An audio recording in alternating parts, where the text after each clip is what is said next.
Hydraa Hyderabad disaster response and assets monitoring and protection. HYDRAA పేరుకు రెండక్షరాలే, కానీ రంగంలోకి దిగితే మాత్రం ఏరుకోవడానికి శిథిలాలే తప్ప చెప్పుకోవడానికి ఏమీ మిగలవు. హైడ్రా వయసు కేవలం నెలన్నర రోజులు మాత్రమే.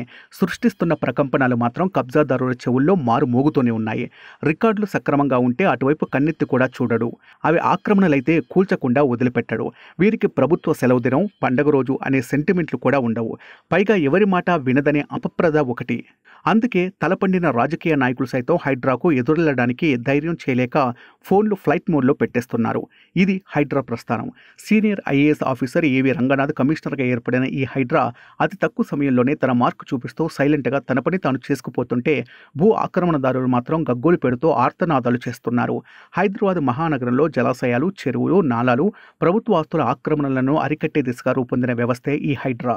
సుమారు 3,000 మంది వివిధ డిపార్ట్మెంట్లకు సంబంధించిన ఉద్యోగులు, అధికారులు, ఇతర సిబ్బందితో కూడిన బృందం కలిసి పనిచేస్తున్నారు. ఇప్పటికే దాదాపు 30కి పైగా చెరువుల్లో ఆక్రమణలు తొలగించి 150 ఎకరాలకు పైగా ప్రభుత్వ భూములను సొంతం చేసుకుంది. ఇప్పటికే జూబ్లీహిల్స్, నందగిరి హిల్స్లో గురుబ్రహ్మనగర్ వాసుల ఆక్రమణ గుడిసెలు తొలగించారు.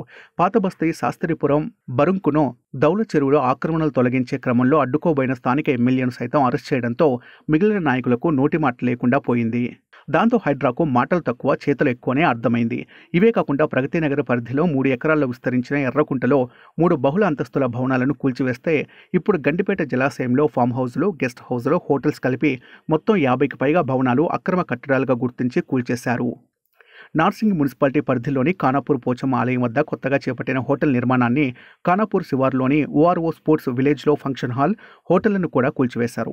ఇకపై హిమాయత్ సాగర్తో పాటు బఫర్ జోన్లపై తమ దృష్టి కేంద్రీకరిస్తామని హైడ్రా కమిషనర్ రంగనాథ్ తెలిపారు. ఇది టూకీగా హైడ్రా ముఖ చిత్రం. ఇకపై కొత్తగా నిర్మాణాలు చేపట్టేవారు హైడ్రా పరిధి తెలుసుకుని ముందుకు వెళ్తారనడంలో ఎటువంటి సందేహం లేదు.